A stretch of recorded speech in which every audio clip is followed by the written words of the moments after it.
the machinery to keep law and order. They control the police, they control the military. So what is it that is so tragic with the internet?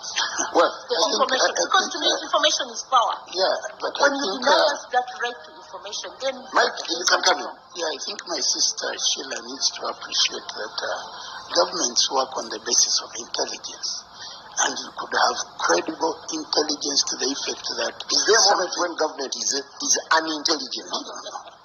It operates on the basis of intelligence.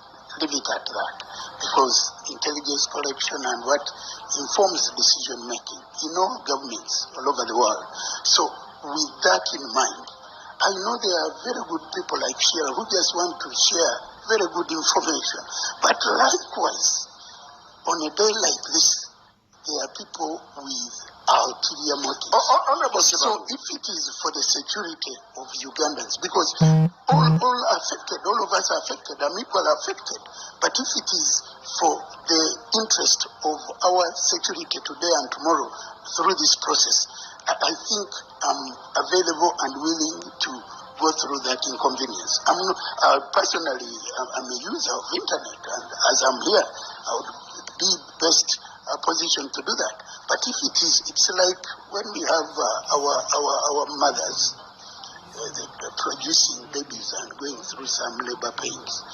It is something you go through, but at the end of so you're literally saying let Ugandans endure the tough time. Don't take that route. I'm simply saying at the end of the day, if we go through this process in a peaceful way, that is good for everyone.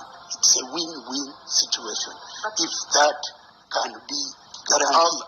And I think before you come in, Honorable Sivalu, I think that is something that we should be able to appreciate. You've participated and been a candidate in a number of elections, and you have a clear grasp of politics. What are the tenets of a free, fair, and credible electoral exercise? Yeah, definitely you have to look at the work of the Electoral Commission. Basically, it is around the Electoral Commission. Time management is one such. Time management is one such where you have all materials in place in good time.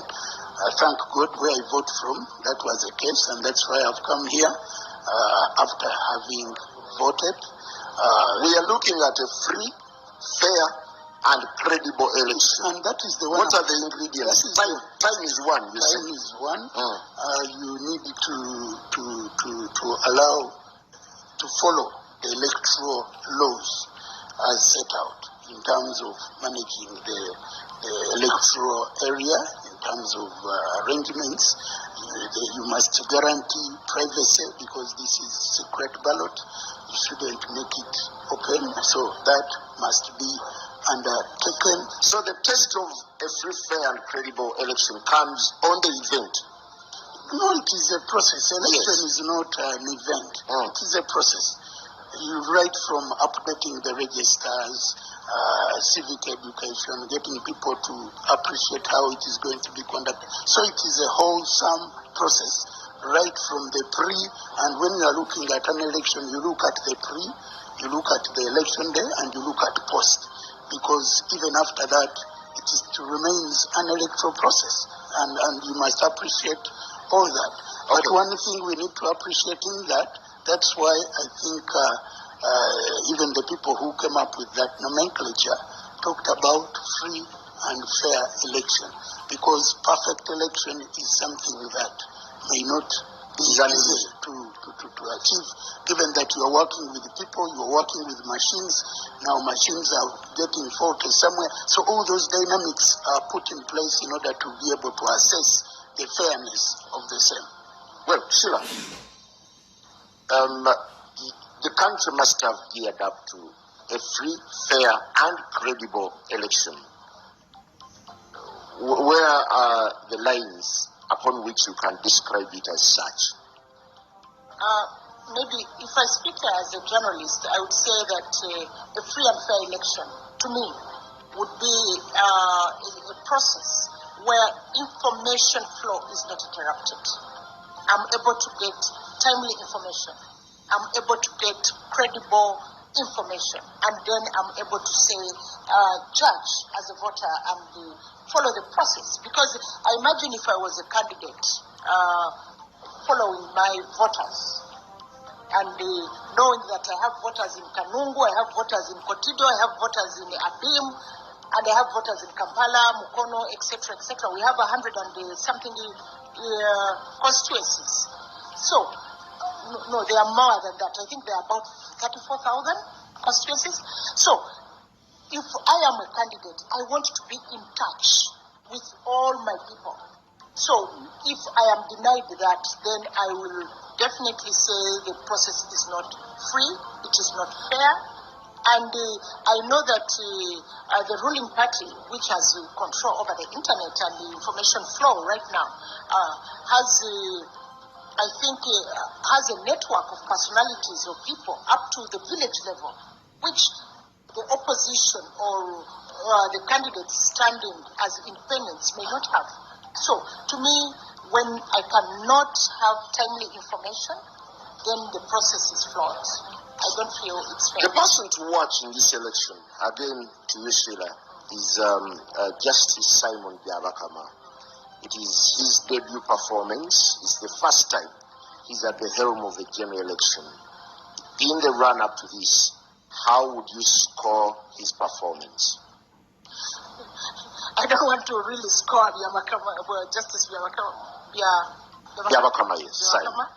Yeah, because I think I would so far give him, I've seen him do a bit of acts of playing ignorance, playing what, and I think to me already, maybe I'm biased, maybe I would take him below 50. What is on his platter as he delivers an election today? What is on his platter, of course, he should know who appointed him. He should know whom he is serving. And that is, he has to play it safe. The Electoral Commission is appointed by an interested party in the elections. So, Justice Byabakama, whether he likes it or not, he is a great person, he has a great personality, but then who is he serving? And who is in charge? Should Byabakama's name feature in the grand scheme of things? Or he's just one of the players? No, I think we need to be fair. I don't want to create an impression or imagination of someone in the negative when the process is still going on. I think he's playing by the rules. There are laws. You have electoral laws. You have presidential and parliamentary laws. And to be able to judge him fairly or unfairly, you need to use that as a marking sheet. Has he violated any law? Has he upheld the laws as are? Has he given guidance as is necessary? And I think he's been able to do that. Even where he did make some suggestions like the districts that were talked about, people had an opportunity to go to court, and the court did decide the way it did. So you think he's firm? In my view, he's firm. He's up to the task, and let's wait until the process concludes. Because if you give a very unfair comment now, you may create an impression that could get people think otherwise and even behave maybe in a manner that is not desirable. So I think it is only fair as the process is going on, let's allow them to do a good job. Let's not make it a subject of criticism. I think they are going along because managing a process of this nature has its own challenges, and you will always appreciate it. And as it is underway, and then we're on air sending all missiles, we need them to concentrate. Let them have no excuse that people were being unfair to us even as we are doing and managing a very difficult situation. I think in all fairness, let's allow them opportunity to make their mistakes if they are making them, or to do a good job if they are doing it, so that at the end of the day, then we can assess them fairly. That would be my very highly considered opinion on that. On decision day, as Ugandans go to the polls, what are the key things that are underpinning this election? One, I think one of the things that does underpin is security, because a situation had been created of anxiety, where some people were even thought to fear to make a presence at the polling station. So something that is underpinning that is security and predictability of the process. And so far, I think the progress in that direction is good. People are really coming out. I've checked out a few polling stations, and the numbers are good. Because an election is the opportunity for people to participate in the decision making. And an enabling environment must be created for them to do so. When you talk of democracy, we are talking about majority deciding. And majority deciding, when the voter turnout is low, at the end of the day, the outcome may not be as credible and legitimate as they ought to be. But when you get a good number of people coming out, feeling free and exercising their democratic right to participate in the decision of electing leaders, I think for me that is a major point underpinning any electoral process, the participation of the people. Because at the end of the day, the outcome will be based on the people that participate. And if the number is small, always people will have issues in terms of confidence in the process. But so far the turnout clearly indicates that people have confidence in the process and they are participating full scale, and at the end of the day, their decision is what we await as the process is closed. Well, we take it on that very note. Sheila, do you think the role of security is energizing people to go and cast their ballots, and how they've behaved in the recent past? Does it really give that sense of enthusiasm for people to go and vote? I think I would give the credit to those in charge of security, because true, people have gone out there to vote, and you don't see anybody being intimidated. So far, I've been at a polling station where I'm supposed to be voting, where I'll go back and vote, and the police came. I saw a van and 2 trucks full of police. I didn't see people scampering. In the recent past, I think there has been a very bad name for the police, where people, each time they see the police, there is the sense of running away. And I have not seen that. And at this polling station, there were so many youths and whatever. The police just went on with their business. So I think the role of security is very key. Is security anything that underpins this election? I would say yes, given that they've had an overbearing influence in general terms. A lot of communication has been coming from security and in the interest of security. What does it mean for this election? I think for the elections, as I had earlier indicated, that the display of power definitely makes the other side go silent, because as we were gearing up to this day, we were hearing voices of people saying, we shall take, display the muscle. And when people go under, sometimes you're not so sure. I know Honorable Mike Sebalu said that the internet is off today, maybe and tomorrow, and in the near future, we shall get back the internet. If I recall President Museveni in 1980, when he went to the bush, he didn't go to the bush, or he didn't cause chaos immediately after the elections of December 10th, 1980. He didn't cause chaos immediately. He went to the bush the following year in February. So I don't know whether going back to the internet issue, whether removing the internet now, if I have an intention of misusing the internet, I could do it even after 6 months after the elections. But back to security, definitely security has a key role to play in determining even how the days after, when the elections are being announced, because people much as it is encouraging to go out there and vote, because I'm sure there won't be chaos, but also I'm not so sure whether security will continue playing the role as elections are being announced. Well, let's play some bit of hindsight. In 2016, we had 15.2 million people going to the polls. The turnout was 9.8 million voters. This year, we've had 18.1 million projected by the Electoral Commission. You think the turnout could be higher or less?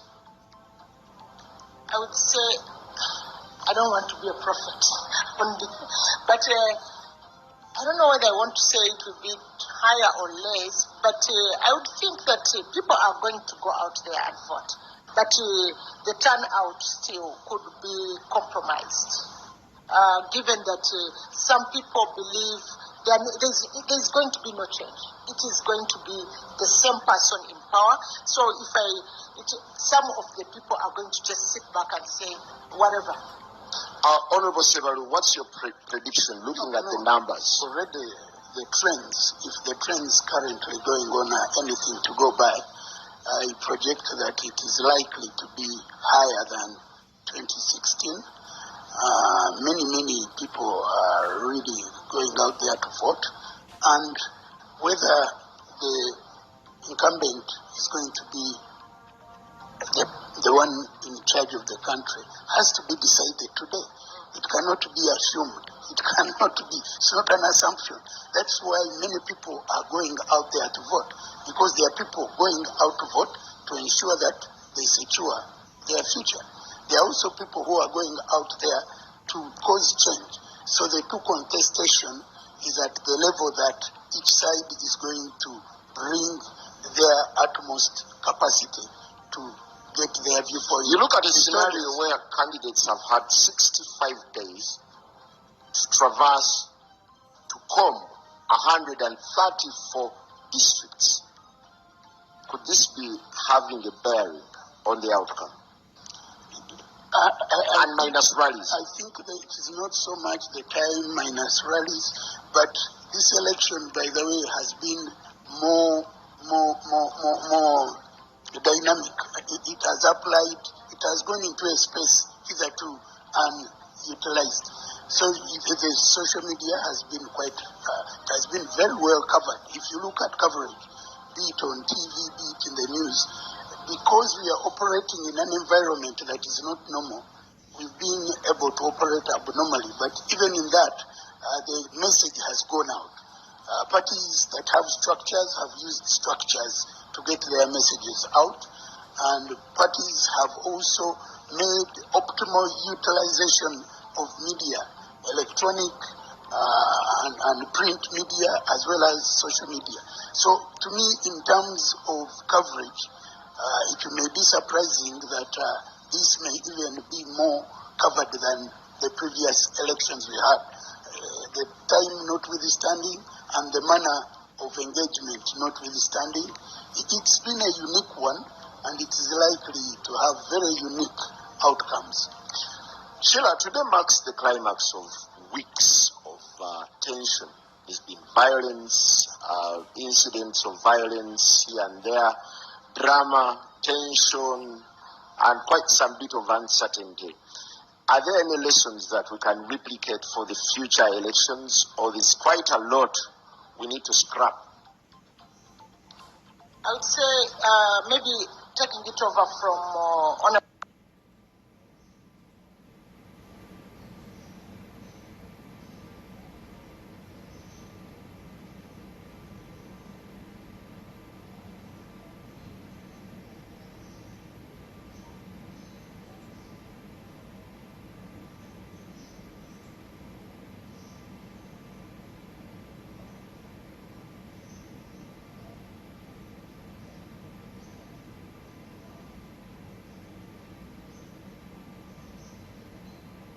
Honorable Sebalu, he clearly says it that for parties that had structures, this was great for them.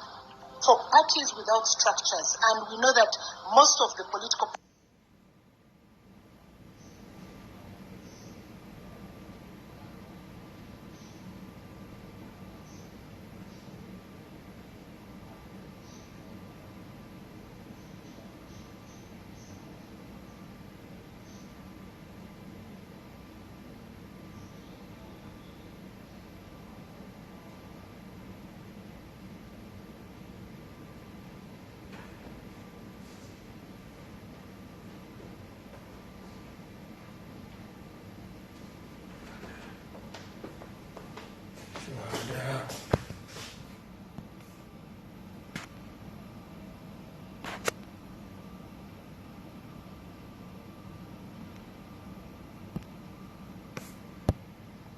do believe that they can engage otherwise without taking advantage of party structures. So you can't blame the lack of party structures in opposition parties on the NRM when some parties have chosen, they have even gotten rid of leaders who were promoting party structure building.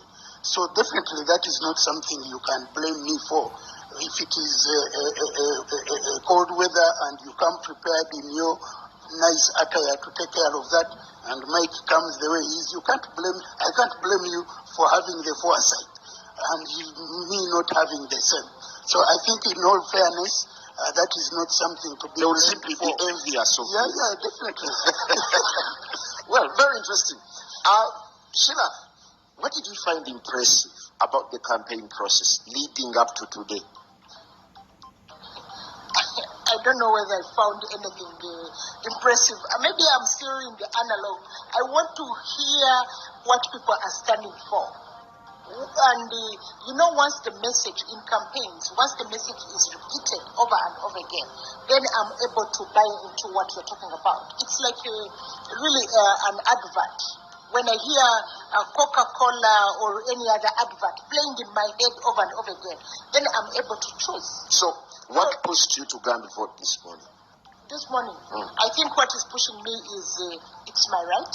I have to vote. And I have to hold people accountable once they're in office. I cannot say... So you are among the Ugandans who are going for the ritual? For the ritual, yes. Because one, I have always said that this election was not called for. We shouldn't have happened. So I'm going for my ritual so that I do not feel guilty after the president is sworn in, then I'm unable to challenge. I will feel like, but you didn't vote. What are you talking about? So I want to clear my conscience that I participated in this ritual and I can ask people, hold them accountable to govern our country respectfully. Well, before I take a breather and I need to sip some coffee, Honorable Sevaru, is this a process that's given your candidate sleepless nights and a run for his money compared to the other campaigns? Yeah, before I go into that, I think I also need to share the present moment for me in this campaign. It is the message of NRM coalesced around the theme of securing your future. I think it is very appropriate, it is timely, it is necessary, and it connects well with the Ugandan population. And that message was extremely well received, appreciated, and definitely it is going to inform the decision of majority of Ugandans today in terms of whom they believe has the capacity, the ability, and will to secure their future. Now, this, can you come again with what you want? How do you compare this campaign to all the other episodes where President Museveni has been running majorly with canobesity? Yeah, definitely this campaign has had some interesting dimensions. One, it is a campaign that has attracted the interest of young people. So all the candidates, in their messages, in their outlook, in their outreach, had to package messages that connect with the young people. And definitely my candidate was no exception in this regard. But as NRM, we always package a message that reaches out a cross-section of the Ugandan population, because our candidate was dragged into territory that left so many people laughing. Our manifesto and message is always a reflection. It's like a mirror. When we package our message, it's like a mirror. Everyone looks in there and they see their image. The young people, the old people, the workers, the elderly, and everything. But this time around, a lot more emphasis was put to the young people. I don't want to deny that fact. So a lot more emphasis. Has it seen your candidate morphing into the ghetto lifestyle? I had him the other day going for the Chalibangi, blood. Yeah. He's been able to reach out to a cross-section of the Ugandan population, but he has also given good attention to the young people, the ghetto people. He's used a lot of social media space. He's used the media. He used different outlooks of representation of such society. So it's been dynamic. It has brought out a new Museveni now. Who blends with the ghetto, unlike the past? No, I think as Uganda, COVID-19 has had an effect of universal appeal. Wherever you are, things are being done in a manner that has not been done before. The continuity plan, reaching out to you've watched football. Have you ever seen football being played in an open, empty stadium? It's been done. So likewise, even in politics and all other aspects of life, we've been able to do things differently in order to derive the right outcome. So even in the campaigns, these have been unprecedented in terms of innovation and in terms of creativity to ensure that you reach out a wide range of constituencies with minimal difficulty given the challenges of physical interaction.